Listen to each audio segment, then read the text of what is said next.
Cuenta con más de 33 años de experiencia en conservación ambiental.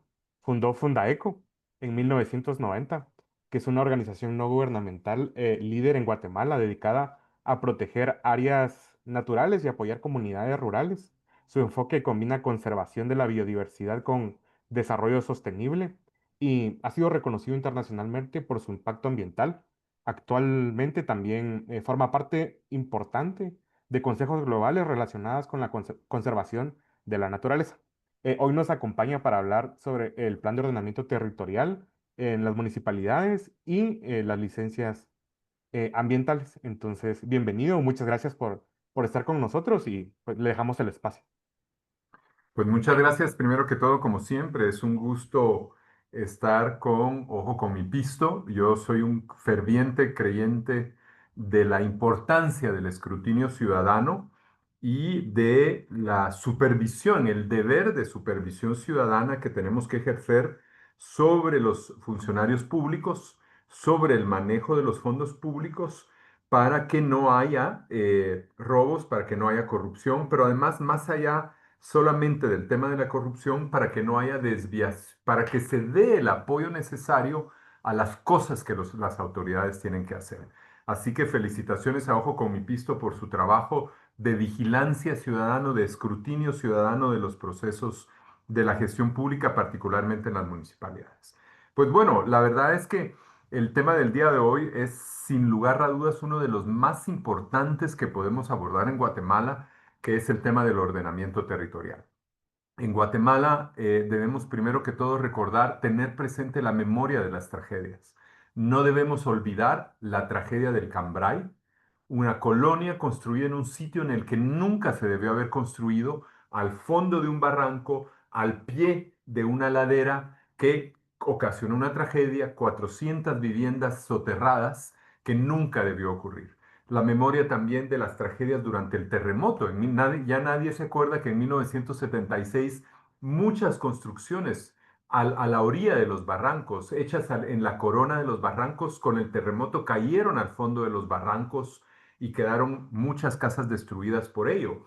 No olvidar la memoria de la tragedia de estas 8 familias que una crecida del río en el Naranjo, abajo del Cerro del Naranjo, la crecida del río se llevó 8 casas con un número de personas todavía desconocido que murieron por un evento climático extremo y una crecida abrupta de un río que se llevó estas casas. Entonces, la memoria de las tragedias está ahí y no debemos permitir que se olvide esa memoria de las tragedias porque ha ocurrido en toda la región metropolitana. No olvidar también cerca de Elgin, aquí en una colonia cara de zona 14, que hay la primera orilla de casas construidas a la orilla del barranco se desplomó, o los derrumbes en carretera El Salvador de casas de mansiones construidas a la orilla de los barrancos que también han tenido derrumbes. Entonces, primero que todo, no debemos permitir que ni los desarrolladores ni los alcaldes se olviden de esa memoria de la tragedia, porque primero que todo debemos de defender las vidas humanas que se pierden cuando se construye en lugares donde no se debe construir. Segundo, el ordenamiento territorial se vuelve literalmente de vida o muerte en un contexto de cambio climático. Debemos recordar que el planeta está viviendo un acelerado calentamiento de la temperatura que provoca la alteración de todos los patrones climáticos y en particular está provocando eventos climáticos extremos más fuertes y más frecuentes. No debemos olvidar el Mitch, que causó más muertos en los barrancos de la ciudad capital que en el Caribe, por ejemplo, donde la inundación se fue dando poco a poco y mucha gente tuvo tiempo de desplazarse, pero el Mitch provocó más muertos en los barrancos que en las zonas costeras. Entonces, en un contexto de cambio climático, el ordenamiento territorial se vuelve indispensable. Tenemos que ordenar el territorio, sobre todo en un país que es muy vulnerable. Imagínense en Guatemala y en particular en la región metropolitana. Tenemos una cadena volcánica que nos provoca temblores y terremotos. Estamos en la convergencia de 3 placas tectónicas aquí en la ciudad capital que provocan terremotos. Estamos en una zona de barrancos y montañas con zonas de altas inclinaciones en las que no deberíamos estar construyendo. Y estamos en una zona circundada y cruzada por ríos que provocan inundaciones, crecidas y destrucción. Vayamos a ver a Chinautla, lo que provoca el río de las Vacas cuando se crece.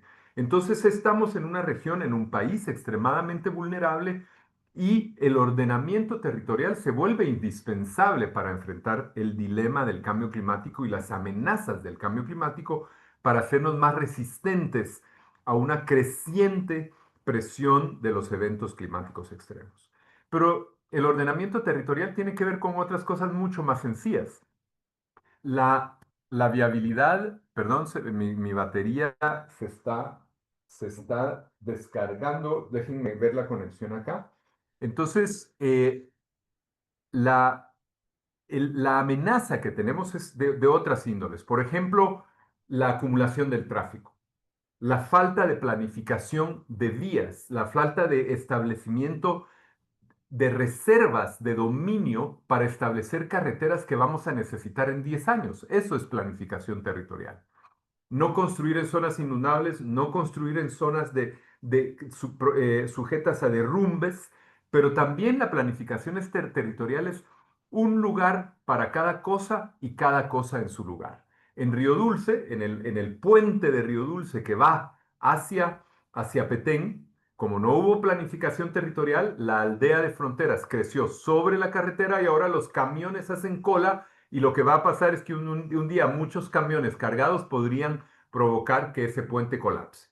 O aquí en la costa sur, el cruce de Santa Lucía Cotzumalguapa y de las grandes ciudades que cruzaba la carretera, que es una carretera internacional, interamericana, que cruza pueblos y que debido a la falta de ordenamiento territorial, ahora estamos una hora y media para cruzar un pueblo porque el pueblo creció sobre la carretera. Entonces el ordenamiento territorial es quizás el más grande reto y la más importante estrategia para garantizar un desarrollo sostenible en Guatemala. Entonces esto es muy, muy importante. Ahora bien, ¿quién puede ordenar el territorio? ¿Quién puede decirle a un propietario privado, usted allí, en ese terreno, no puede hacer eso que quiere hacer?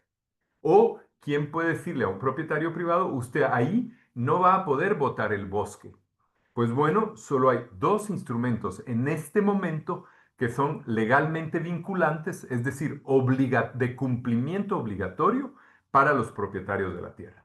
Uno de ellos es la Ley de Áreas Protegidas y la Declaratoria de Áreas Protegidas que mandata la protección de los ecosistemas. Entonces, una ley de áreas protegidas puede decirle a un propietario privado, aquí usted está en zona núcleo porque su finca tiene 48% de pendiente, porque su finca está en una cuenca que le da agua potable a comunidades abajo y porque en su finca hay especies únicas, usted ahí no puede botar el bosque. Eso lo puede hacer la ley de áreas protegidas.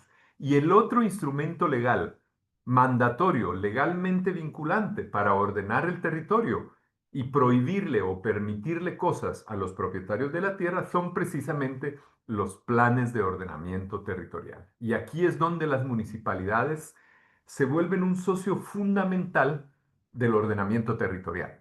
Porque un consejo municipal empoderado, consciente del cambio climático, que tiene una visión del desarrollo futuro que tiene para ese municipio, puede aprobar un POT y en ese POT puede decir, así vamos a ordenar el territorio, aquí vamos a poner las actividades industriales, aquí vamos a poner una zona residencial, aquí vamos a establecer una zona de dominio para establecer una carretera dentro de 10 años, así que nadie me construye en este eje porque ahí vamos a hacer una carretera o vamos a poner un tranvía o un tren dentro de 10 años. Y aquí, en esta montaña, en estos barrancos, en estos bosques, vamos a establecer zonas de conservación que no se pueden tocar y no se pueden destruir.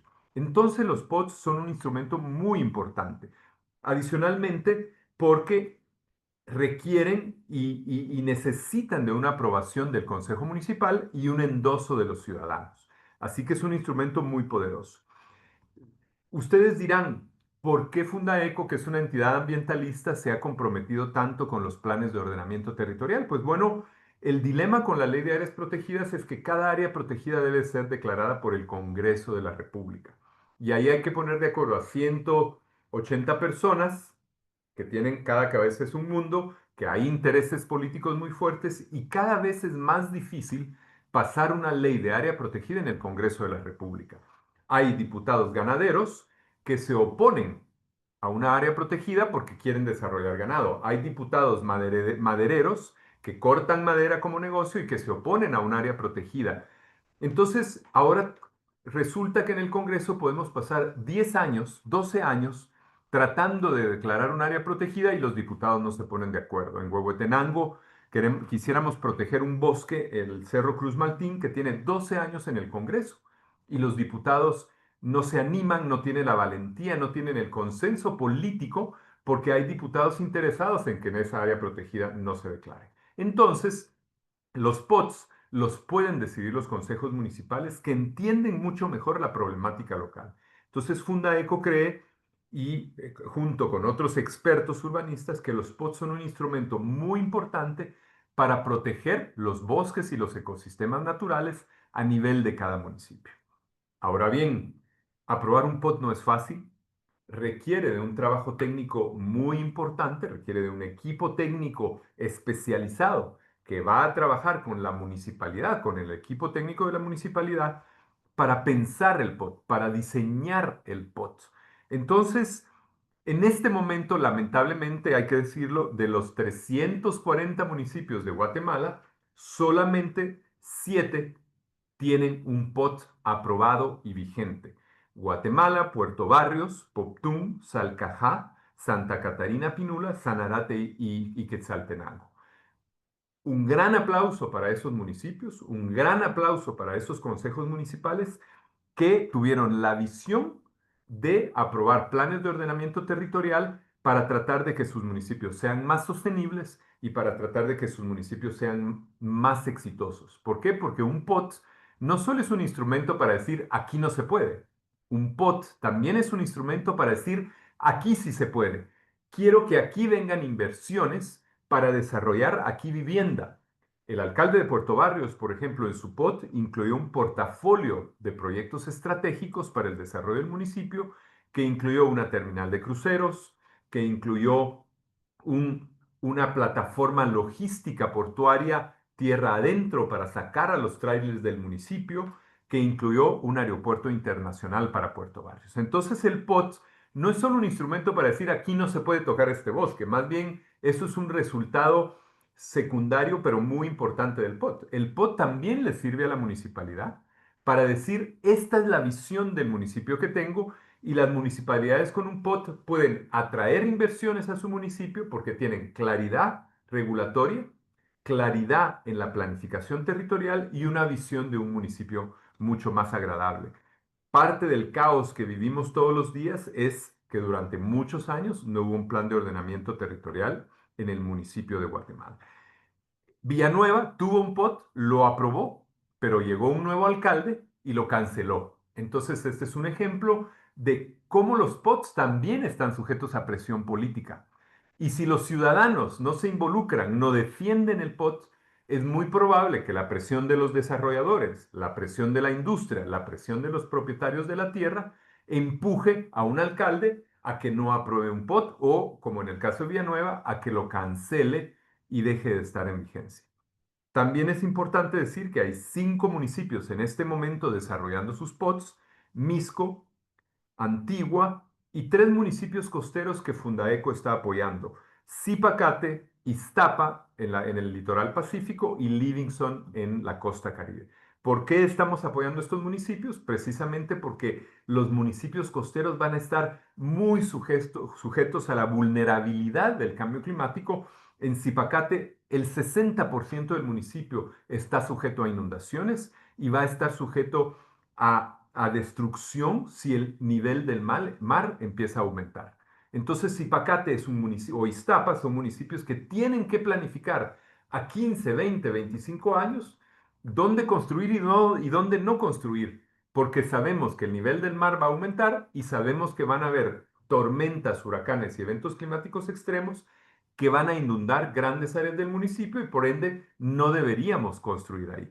Pero al revés, el POT le permite al alcalde decir, aquí, en estas zonas que no están sujetas a inundación, que no son vulnerables al cambio climático. Aquí queremos desarrollo, aquí queremos edificios de 4, 8, 12 niveles, aquí queremos industria, aquí queremos comercio. Entonces, es muy importante entender la trascendencia de los POTS. Y voy a terminar esta primera parte de la importancia de los POTS indicando que desde la perspectiva técnica, y en particular desde la perspectiva ambiental, lo primero que se debe hacer en el análisis y la construcción de un plan de ordenamiento territorial es identificar los ecosistemas estratégicos para el municipio.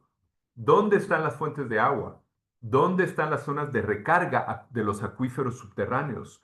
¿Dónde están los bosques que garantizan la protección contra derrumbes, contra inundaciones, los bosques que nos dan aire puro, los bosques que pueden transformarse en grandes áreas verdes urbanas?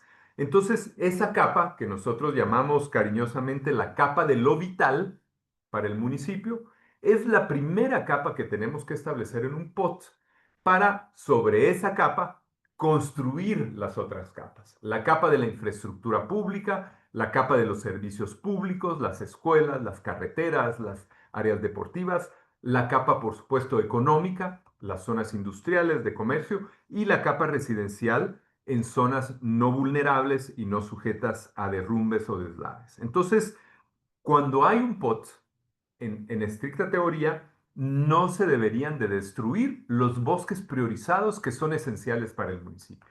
Entonces, lo que estamos viendo ahorita de un pleito aquí, un pleito allá, porque están destruyendo un bosque, eso no se debería de dar si hay un POT que ha sido construido técnicamente, profesionalmente, con participación ciudadana y en el que hemos identificado la capa de lo vital para proteger los servicios ambientales que requiere el municipio, porque ninguna ciudad sin agua va a crecer económicamente, porque una ciudad sujeta a derrumbes y deslaves todo el tiempo o inundaciones no va a crecer económicamente. Entonces, me parece que esto es muy importante y la filosofía, como le llamamos, es una filosofía de stop and go. Es decir, ya no solo decir stop, como antes decíamos los ambientalistas, aquí no se toca, esto se protege. Seguimos diciendo, stop, estos son los ecosistemas vitales del municipio, pero también un POT nos dice, go, aquí hay que invertir, aquí hay que hacer edificios, aquí hay que hacer casas, aquí hay que poner un puerto, aquí hay que poner un aeropuerto, porque entonces el plan de ordenamiento territorial se vuelve un aliado de la conservación de la naturaleza en la capa de lo vital, pero también un aliado de un crecimiento económico inteligente, sostenible y bueno para la economía, bueno para el municipio y bueno para los ciudadanos. Entonces, me parece que esto es muy importante. Por supuesto, hay un enorme elemento político, porque claro, un alcalde, un consejo municipal, tienen que correr con el costo político de aprobar un POT que durante 10 o 15 años va a normar el uso de la propiedad privada y naturalmente hay situaciones difíciles. Imagínense al alcalde de Escuintla con los grandes propietarios de la industria azucarera presionándolo para en tal o cual dirección para que el POT no afecte los intereses de los propietarios privados. Entonces, aquí es donde los vecinos, ustedes quienes me escuchan, son tan importantes, porque los vecinos tienen que participar en los procesos del POT y tienen que apoyar estos, la aprobación de POTS que garantizan la protección de la capa de lo vital. Entonces, yo me quedaría aquí en este momento para una primera conversación, pero me parece que es importante entender estos elementos conceptuales de la importancia de los planes de ordenamiento territorial. Muy bien. Pues ya tenemos dos preguntas. ¿Le gustaría que se las... Por favor. Ok. René Arias Valdés dice, una municipalidad sin plan de ordenamiento territorial no podría decirme que no puedo construir en tal o cual lugar. ¿Es así? Así es. Una municipalidad el plan de ordenamiento territorial es el que establece lo que llamamos un plus, el plan de uso del suelo. Y el plan de uso del suelo tiene que llegar a nivel de macrolote. Aquí hay un tema importante, que es importante para evitar confusiones. El PDMOT que exige ese plan no es un plan de ordenamiento territorial municipal. El PDMT-OT del DCG-Plan es un plan muy general que da los grandes lineamientos del desarrollo del municipio, pero no regula el uso de la tierra a nivel de macrolote. La idea de un POT es que regula el uso de la tierra, los usos posibles de la tierra a nivel de macrolotes. Entonces, esto es muy importante porque un plus está realmente, el plan de uso del suelo está normando los usos posibles en cada macrolote. Y esto se basa en los usos ideales en función de las amenazas al ambiente, de los servicios ambientales, pero también de las características económicas de un municipio. Y aquí es importante decir también que un buen POT le da garantías a la inversión privada, porque claro, quizás un POT le va a decir a un propietario de un bosque que tiene 48 grados de inclinación en el que no se debería de hacer nada, porque sabemos que está sujeto a derrumbes y a deslaves, le va a decir a otro propietario que tiene un terreno apto para el desarrollo, usted aquí puede desarrollar y el POT puede tener un reglamento, que es el ROT, es decir, el Reglamento de Ordenamiento Territorial, que establece incluso los criterios de edificabilidad. Entonces, para un propietario que está en una zona de desarrollo residencial, él sabe que el POT le autoriza a construir un edificio de hasta, por ejemplo, 8 niveles, con tales y tales características, y entonces acá la inversión privada está garantizada. Hay un marco jurídico que le garantiza a ese inversionista que su inversión está realizándose en el marco de la visión territorial que tiene el municipio, ¿verdad? Invitamos a nuestros oyentes que igual comenten y pues realicen sus preguntas para poder ir resolviendo sus dudas. Jimena pregunta, la Munihuate dice que concedió ciertos terrenos antes de su POT, que ahora entra en áreas donde no pueden existir construcciones. ¿Esto es una práctica correcta o ilegal? O legal, perdón. Bueno, en realidad el POT de la ciudad de Guatemala o el municipio de Guatemala fue el primer POT aprobado. Fundaeco participó en el análisis y contribuyendo la primera capa, que es esa capa verde, la capa de los G0 y G1, que son los barrancos y los bosques que deberíamos estar protegiendo. En esa primera etapa, efectivamente, había algunos proyectos que ya habían sido aprobados con anterioridad y en algún momento se hablaba de permisos pre-POT. En realidad eran proyectos que ya, macroproyectos que ya habían sido aprobados con anterioridad y que por lo tanto eran anteriores al POT. Ahora bien, parte del reto de un POT no es solo soñar la visión del municipio, hacer el plan ideal con criterios técnicos, incluir elementos económicos. Una vez se aprueba el POT, empieza el trabajo. Entonces, un municipio que aprueba un POT va a tener que crear al equipo que aplica el POT. Va a tener que capacitar a los técnicos municipales, va a tener que capacitar al departamento de licencias de construcción, al departamento ambiental, al departamento jurídico, para que los departamentos de la municipalidad sepan cómo aplicar y hacer vigente el POT. Entonces, en esos primeros años, pues el POT se estaba adecuando, se estaba empezando a implementar y ahora vemos que, de hecho, la gran cantidad de edificios que se están construyendo en ciertas zonas de Guatemala son ya un reflejo del POT. Es decir, que uno de los efectos positivos del POT de la ciudad de Guatemala fue el enfoque en construcción de edificios en ciertas zonas en las que se quería densificar la ciudad. También la protección de los barrancos. Ahora bien, y no vamos a engañarnos, ¿verdad? El mundo no es perfecto.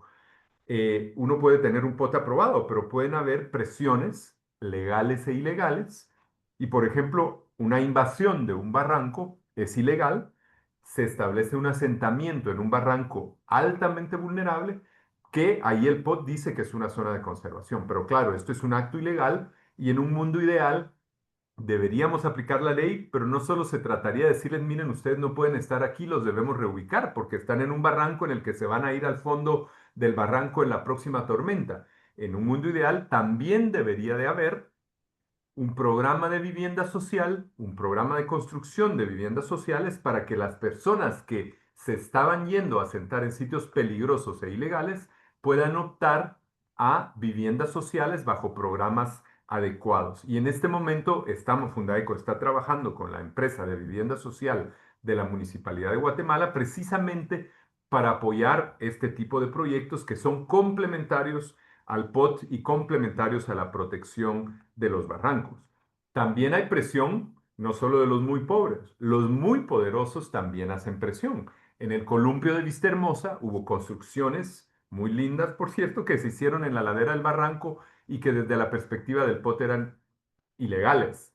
Acá en este caso era una familia muy poderosa que era dueña de todo este sector y ellos lograron obtener permisos para construir sus viviendas ahí. Hay presiones políticas, hay acciones legales de desarrolladores que impugnan o pelean el POT y hay acciones ilegales. La presión política puede llegar a tal punto que un POT no se aprueba. Por ejemplo, en Escuintla se elaboró el POT, pero no se ha podido aprobar por estas negociaciones con los propietarios de la tierra. En Villanueva hubo presión y el POT se anuló. Entonces, también tenemos que recordar que esta presión está ahí y en Chimaltenango apoyamos el POT, se elaboró el POT, pero no se ha logrado su aprobación por las oposiciones de ciertos actores territoriales. A veces hay falta de conocimiento, ¿verdad? Tal vez alguien cree que el POT le va a afectar muchísimo y entonces se opone agresivamente, vocalmente, y un pequeño grupo de personas muy vocales puede lograr que un POT no se apruebe. Sobre todo si los vecinos que sí apoyan el POT, que sí apoyan la conservación de los bosques, que sí apoyan el ordenamiento territorial, no participan y no se manifiestan, entonces, claro, los más vociferantes son los que tienen algo, algún interés económico que perder con la aprobación del POT. Entonces, este elemento político también lo tenemos que tener en cuenta y nosotros como ciudadanos preocupados por el desarrollo sostenible de Guatemala debemos participar y apoyar a los consejos municipales, apoyar a los alcaldes que están dispuestos a jugar, correr el costo político que va a tener necesariamente la aprobación de un POT. Byron Tequem nos dice, no me aventuro a felicitar a los municipios que ya tienen aprobados un POT sin participación ciudadana masiva. Según análisis y reportajes que he leído, los POTs como los de Guatemala, Quetzaltenango y otros más los han aprobado autoritariamente por corporaciones municipales de turno. Entonces, aquí le pregunto, ¿cómo las municipalidades deben abordar los POTs para tener esta participación ciudadana y no tener un conflicto social? Bueno, en realidad el POT perfecto no existe y el POT que va a dejar a todo el mundo contento tampoco existe. Es decir, un POT muy verde que nos pondría muy felices a los ambientalistas, pero que afectaría a muchos propietarios privados que son propietarios de bosque, quizás no sea viable políticamente. Entonces, yo lo que diría es que un consejo municipal, uno que se atreve a iniciar la reflexión técnica sobre un POT, es un consejo municipal que hay que apoyar independientemente de su color político.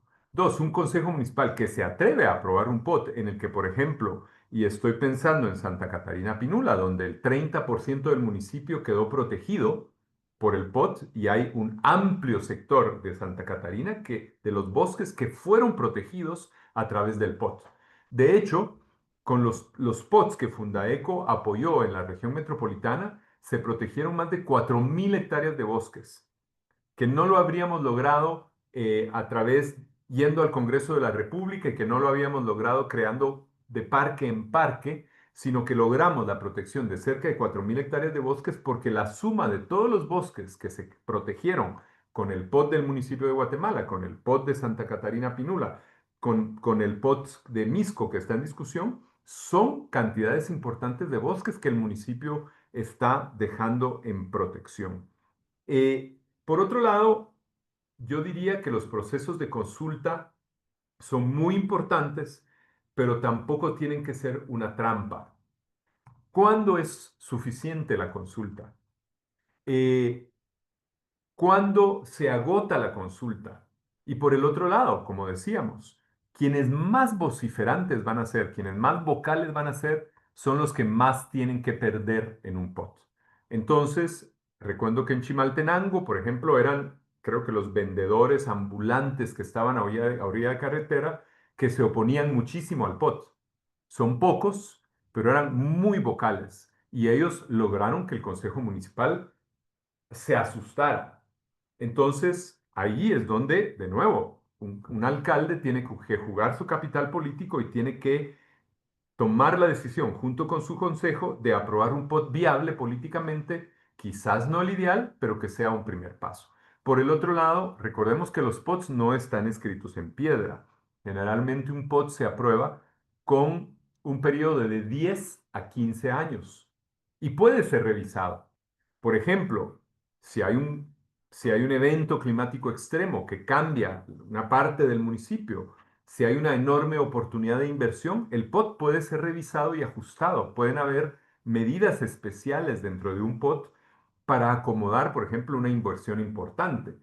Si Microsoft viniera y le dijera a Villanueva, mire, queremos poner una planta de chips, quizá eso merece la pena una revisión del POT para acomodar una inversión importante para el municipio.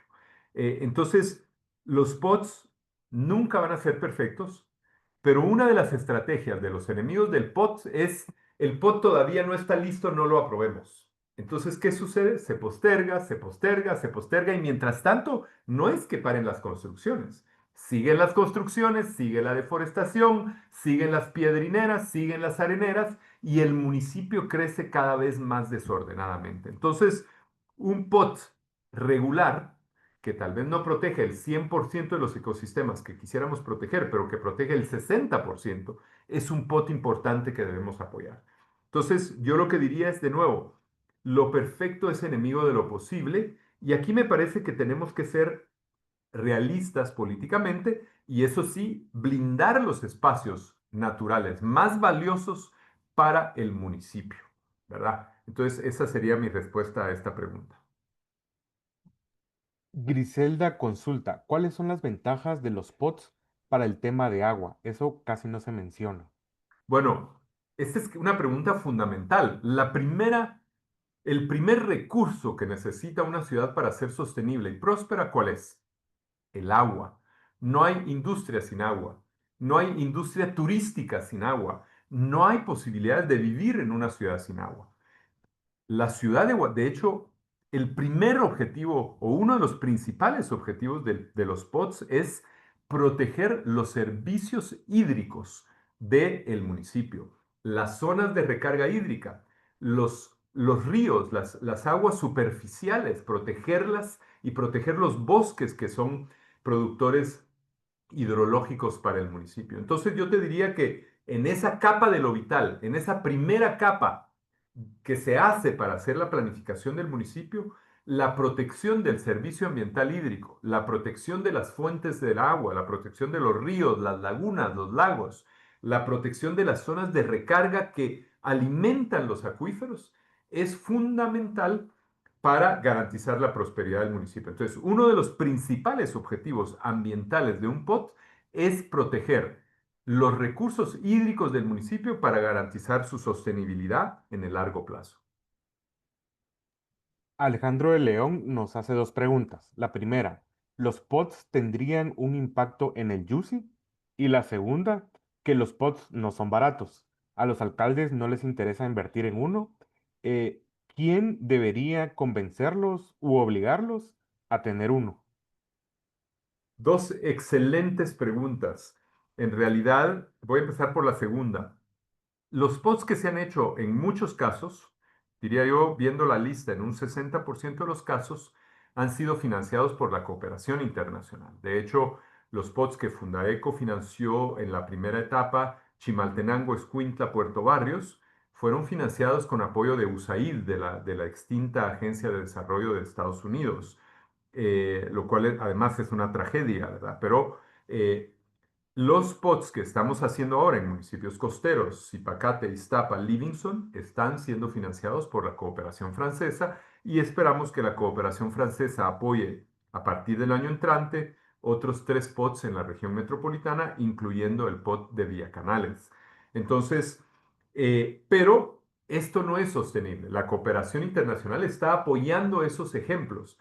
También han habido municipalidades visionarias, bueno, la municipalidad de Guatemala, que es mucho más grande, es 10 veces más grande o 20 veces más grande que muchas municipalidades de Guatemala. La municipalidad de Guatemala cubrió el costo de su POT, la municipalidad de Salcajá y otras cubrieron el costo de su POT, lo cual muestra una visión y un compromiso estratégico de largo plazo de esos consejos municipales.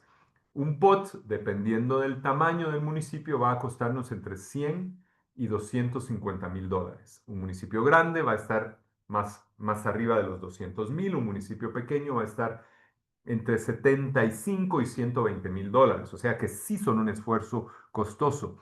Un POT es un esfuerzo técnico importante, pero un POT, ¿qué hace? Toma una imagen satélite o, si se puede, hace fotografía aérea de alta resolución del municipio para tener la imagen más actualizada posible de los bosques, de los ríos, de las lagunas que todavía existen, de los basureros clandestinos. Entonces, un primer paso es cartografiar el municipio. Se cartografían los recursos hídricos, se cartografían los bosques, se hace lo que llamamos una colección de mapas temáticos y en base a esos mapas temáticos ya empieza el diálogo con los actores privados, los vecinos, los ambientalistas del municipio para ir construyendo el plan de uso de suelo del municipio. Ahora bien, si lo pensamos, $200,000 en realidad para un plan que nos va a servir 10 años y que nos va a ayudar al desarrollo sostenible del municipio no es un costo muy grande, pero hay efectivamente municipios que no lo pueden pagar o que no lo pueden pagar rápidamente. Entonces, a veces se necesita el apoyo de la cooperación internacional para hacer un POT rápidamente. Ahora bien, me parece que hacia el futuro primero, ojalá haya más municipios que asignen los recursos para la elaboración del POT. Pero en un mundo ideal, el Ministerio de Finanzas y Segeplan deberían asignar recursos para que todas las municipalidades del país hicieran un POT a escala de macrolotes. Esto permitiría mejorar la calificación de los municipios y Fundaeco ha estado abogando porque la asignación constitucional a los municipios que tengan un POT sea mayor. Es decir, el Ministerio de Finanzas tiene que establecer un incentivo para que los municipios busquen tener un POT. Y a su vez, los bancos, los inversionistas, también deberían de favorecer a los municipios que tengan un POT. Entonces, en un mundo ideal, el Ministerio de Finanzas debería estar asignando los recursos.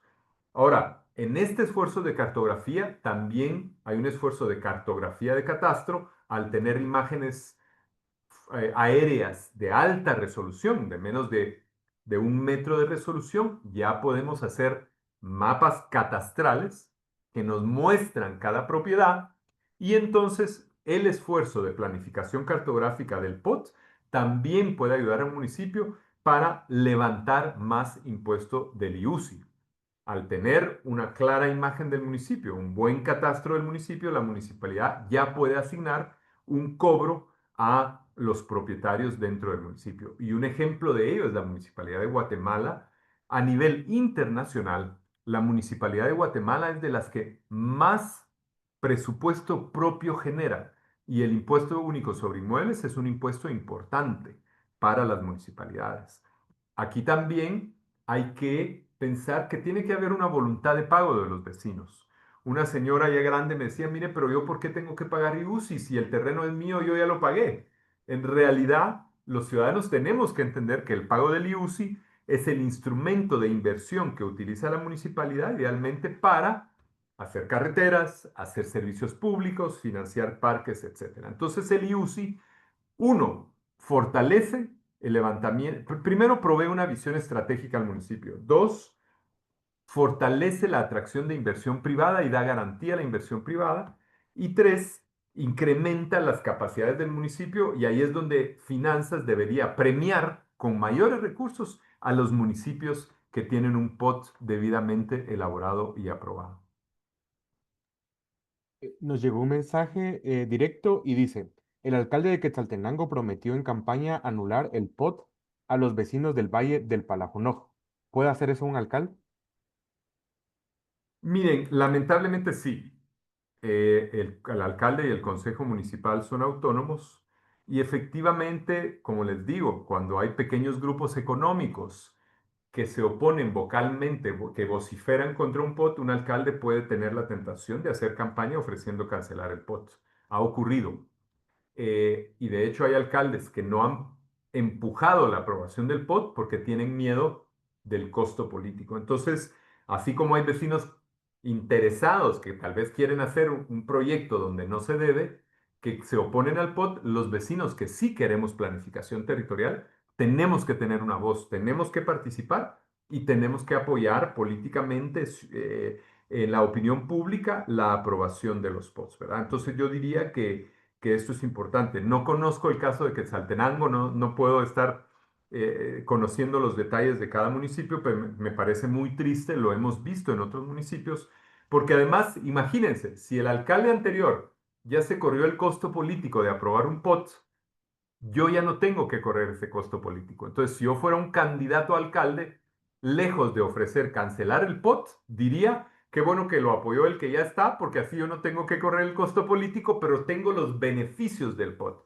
los beneficios de atracción de inversión, los beneficios de mayor recaudación de impuestos y de IUCI y los beneficios de la planificación territorial para el municipio. Así que yo diría que es una tontera hacer campaña contra un POT porque ya el alcalde anterior se corrió el costo, yo ya no me tengo que correr el costo político, ¿verdad? Entonces no conozco cada caso en específico, pero me parece que es lamentable y sí, efectivamente ocurrió también en Villanueva, ¿verdad?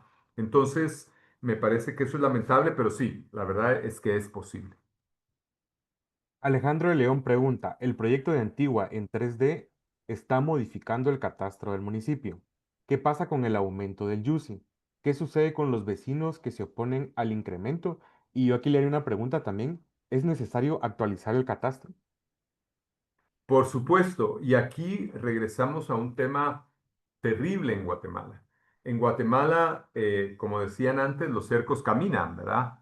En Huehuetenango estuvimos con la municipalidad de Huehuetenango y en este momento hay invasiones sobre terrenos municipales. Hay propietarios que de repente ponen un cerco sobre un terreno municipal que está destinado a un parque. Pero también en el registro de la propiedad hemos visto corrupción. Han habido inscripciones anómalas en el registro de la propiedad. Hay invasiones de propiedades privadas o de propiedades municipales. Hay robo de tierras municipales y hay, a ver, ya lo dije, pero lo repito, han habido inscripciones anómalas registrales autorizadas en el registro de la propiedad. Entonces, claro, si tenemos un desorden catastral, si el catastro no está adecuadamente empatado con el registro de la propiedad, no podemos planificar adecuadamente el uso del territorio. Así que efectivamente, un Estado de Derecho que garantice la propiedad privada, un Estado de Derecho que garantiza la certeza del registro de la propiedad es fundamental para hacer planificación territorial. Ahora bien, el POT se impone independientemente de la propiedad. Es decir, si el POT establece que en una montaña con una pendiente de más de 45% de grados de pendiente no se puede hacer nada y hay que proteger los bosques que están en esa montaña, no importa que sea baldío, terreno municipal, terreno privado anómalamente registrado, el POT impone la zonificación y la normativa de uso del suelo sobre la propiedad de la tierra.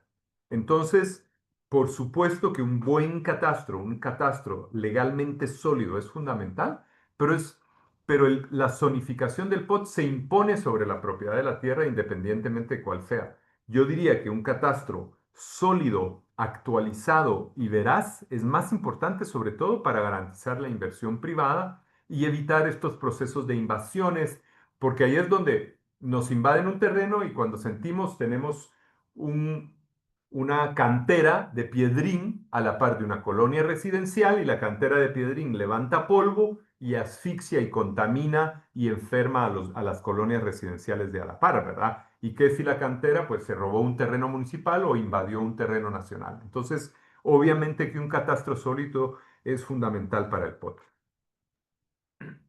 Eduardo Espinosa dice, ¿cómo fortalecer la institucionalidad de las municipalidades respetando la autonomía reconocida en la Constitución para evitar que cuando hayan cambios de administraciones se reformen o deroguen los POT por ambiciones de sectores con gran poder de influencia en los nuevos funcionarios? Otra pregunta excelente. Lamentablemente no hay una respuesta fácil. Uno de los problemas que hemos tenido en el trabajo con la municipalidad, ahora mucho menos que antes, pero ni les cuento, hace 25 años, cuando Fundaeco hizo el primer proyecto de fortalecimiento de la gestión ambiental municipal, junto con la cooperación española le compramos sistemas de información geográfica a las municipalidades en aquella época donde no era como ahora todos tenemos Google Earth en nuestros teléfonos. En aquella época un sistema de información geográfica era caro, complejo, requería de grandes computadoras. Regresábamos el año entrante y todos los técnicos con el nuevo alcalde habían sido despedidos, ¿verdad? El fortalecimiento institucional de las municipalidades es efectivamente indispensable para avanzar en la planificación territorial municipal, pero eso es indispensable para todo, para el cobro de impuestos, para la prestación de servicios municipales, para la administración del catastro, para el manejo de los rellenos sanitarios. Una municipalidad que no está fuerte no va a poder prestar los servicios municipales. Una municipalidad en la que hay un alcalde corrupto que despide a todo el mundo y para contratar a sus primos, eh, es una municipalidad que no va a poder prestar esos servicios. Entonces, efectivamente, el fortalecimiento municipal, la lucha contra la corrupción a nivel municipal, es fundamental para garantizar que las municipalidades tengan la capacidad técnica para desarrollar sus POTS y prestar los servicios que la municipalidad debe prestar a sus ciudadanos. Ahora bien, ¿cómo lo hacemos? Hay que el índice de competitividad de los municipios, la clasificación de los municipios, los incentivos de finanzas y de SEGEPLAN a los municipios son fundamentales para garantizar que se vayan respetando estos procesos de buena gestión municipal y obviamente un servicio civil normado, fortalecido, no solo en el Estado, sino que también en las municipalidades es indispensable. Si no hay un servicio civil técnico profesional, los municipios van a estar empezando de cero cada 4 años, pero entonces el país está condenado al subdesarrollo. Bueno, nos quedan aproximadamente 15 minutos, entonces para ir cerrando, quiero aprovechar el espacio también para hacer una pregunta. ¿Qué enfoque deben tomar los municipios que pasan por este proceso de conurbación? Por ejemplo, Misco, Villa Canales, bueno, que son los que ahorita están en el proceso de elaboración de su POT con respecto a la ciudad de Guatemala y a sus municipios vecinos, ¿verdad? ¿Ok? Voy a dejar esta pregunta para de último, pero antes me sorprendió que no hicieran una pregunta. ¿Qué pasa con los propietarios cuya propiedad queda en una zona que no es desarrollable? Entonces, obviamente yo como ambientalista estoy totalmente a favor de proteger los bosques y de que no se toquen, pero imagínense un propietario que tiene un bosque o un terreno en un sitio que no se puede desarrollar.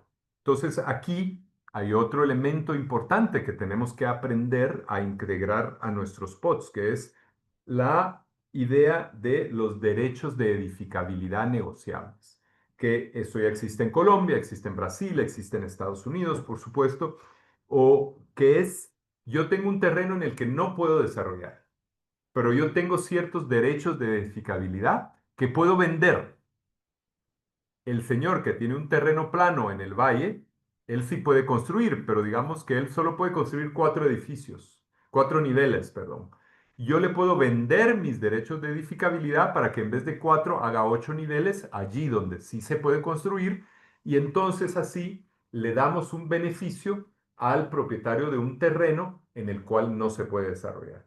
Este derecho, estos derechos de edificabilidad transferible todavía no se han incorporado adecuadamente a las regulaciones guatemaltecas, pero son un modelo que tenemos que ir desarrollando para que, claro, los propietarios que han sido afectados también tengan algún tipo de compensación.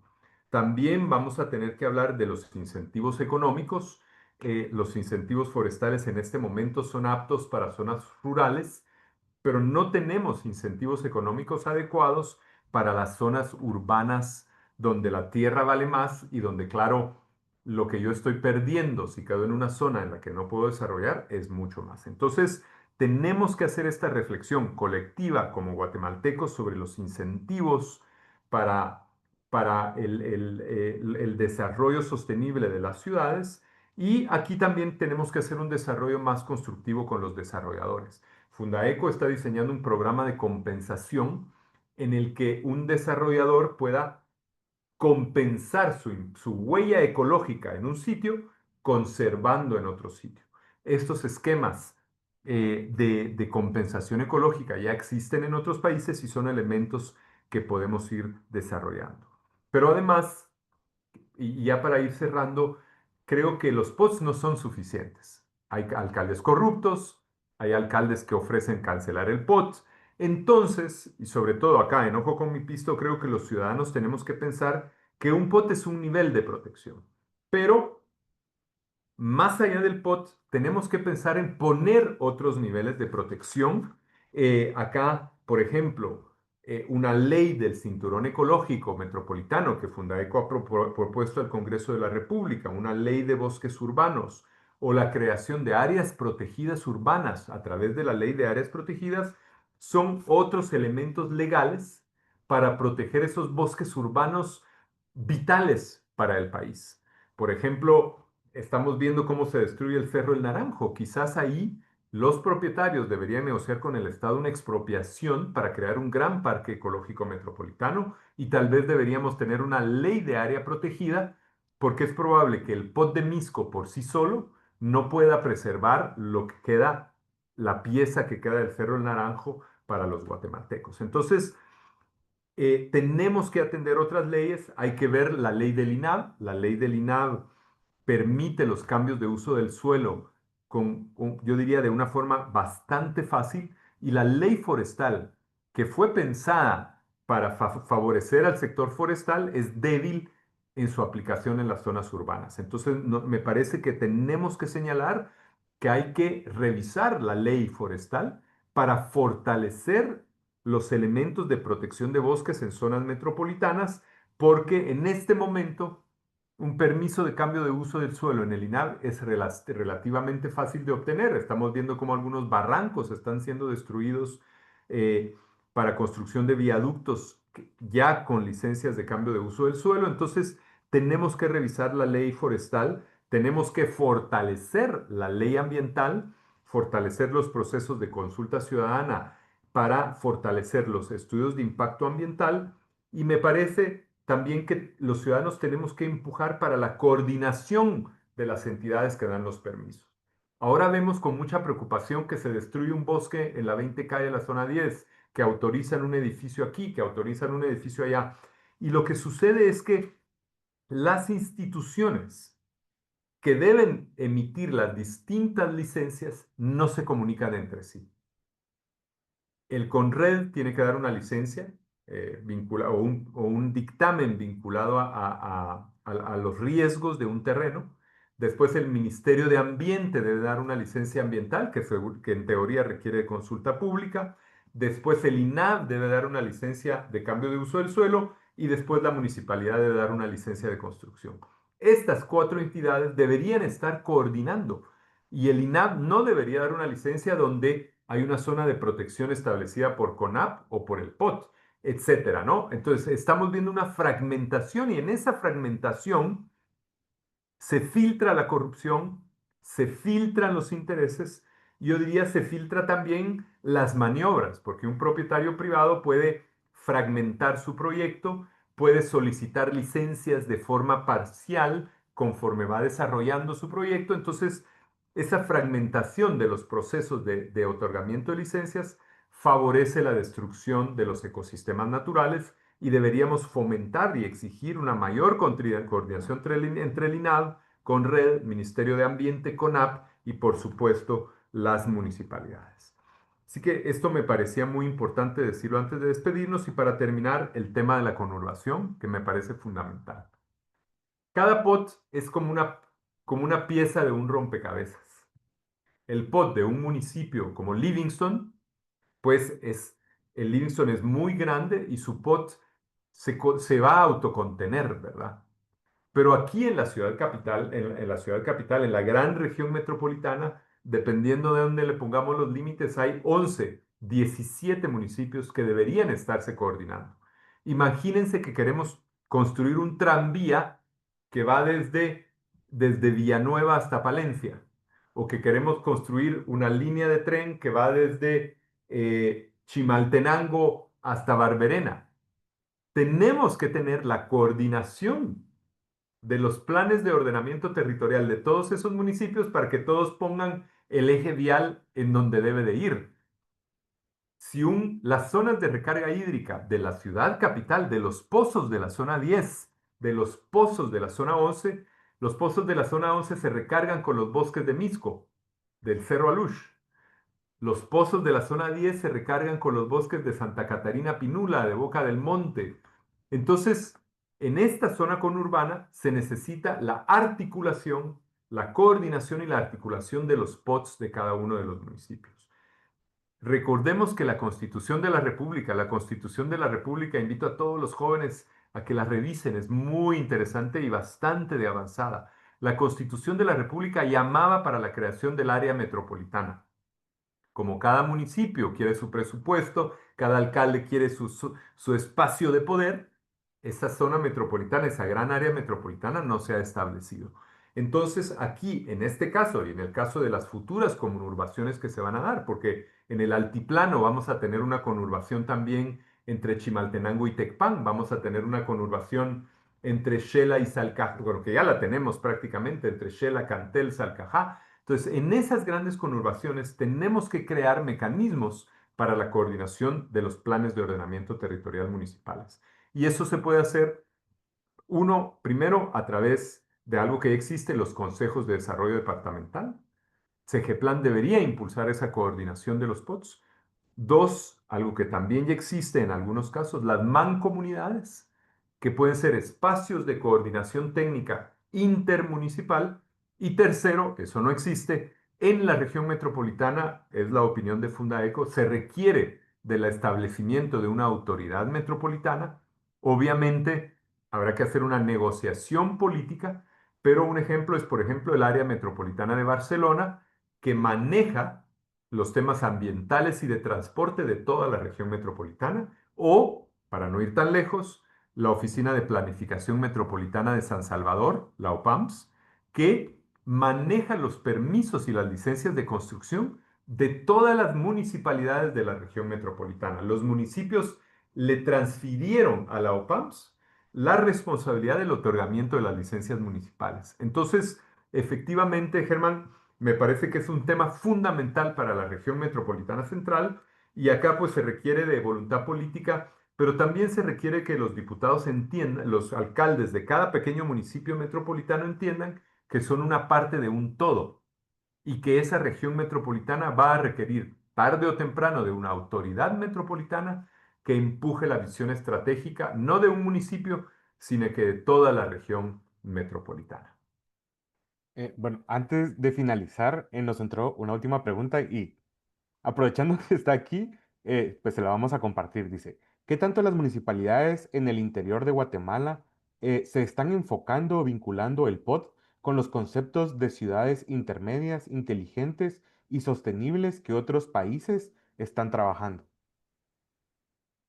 Yo te diría que muy poco, pero a ver, los POTS que Fundaeco ha estado apoyando en la región metropolitana y ahora en Guatemala se están enfocando en ciudades intermedias. Escuintla es una ciudad intermedia importantísima. Chimaltenango es una ciudad intermedia importantísima.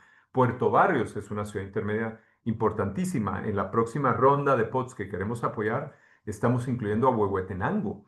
que va a ser una ciudad muy importante. Todas estas ciudades van a multiplicar por dos su número de habitantes, su número de casas, su número de vehículos. Imagínense estas ciudades sin POTS, sin planificación vial, sin planificación de crecimiento, van a ser un caos como lo es un poco ya la región metropolitana. Entonces, yo diría que el concepto de ciudades sostenibles, de ciudades inteligentes, se debe de ir incorporando a la gestión municipal. Hay algunos municipios que están ya en esa vía, pero definitivamente es algo por hacer. Yo lo que diría, y es lo que estamos tratando de hacer junto con algunas empresas especializadas como Innovaterra y otras, pero también con universidades, con ONGs internacionales como Apoyo Urbano, la idea es tratar de que esos POTS de esas ciudades prioritarias estén para que los municipios más pequeños aprendan de esas experiencias. Estamos promoviendo el intercambio y aquí yo creo que el municipio de Guatemala tiene una enorme responsabilidad y se lo hemos dicho a funcionarios amigos del municipio de Guatemala. La municipalidad de Guatemala tiene una responsabilidad de transferencia de capacidades a municipios más pequeños. La municipalidad lleva un recorrido, yo diría que lleva una década de ventaja. El municipio de Guatemala debería estar transfiriendo, tal vez a través de la NAM, capacidades, experiencias, lecciones aprendidas para que otros municipios que van en la dirección del crecimiento aprendan de la experiencia de este municipio líder que es mucho más grande y que tiene muchos más recursos que es el municipio de Guatemala. Bueno, llegamos al final y agradecerle a los vecinos que estuvieron en esta guía y solo para recordarles que la próxima guía para vecinos va a ser sobre movilidad y esta es la última del ciclo.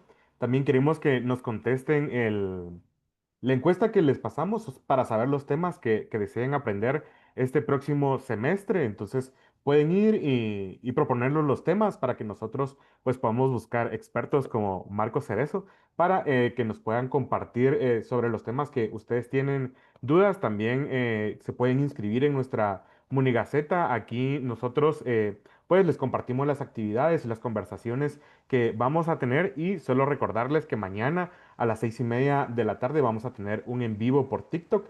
Les vamos a compartir nuestros trucos para fiscalizar y mañana vamos a ver el portal de gobiernos locales. Va a estar a cargo de nuestra compañera Jimena Porres. Y pues esta es una sección que tenemos en Ojo con mi Pisto, donde estamos enseñando a utilizar los portales de transparencia del gobierno. Entonces, invitados y agradecerle a Marco Cerezo por estar con nosotros, compartir este tema del plan de ordenamiento territorial y pues invitarlo a una futura guía, ¿verdad? Para que nos cuente cómo ha sido este resultado de los municipios pues colindantes a la ciudad de Guatemala y pues compartir los resultados y estos retos que seguramente van a tener. Cuenten conmigo, ya ha sido un gusto. Felicitaciones a Ojo con mi Pisto.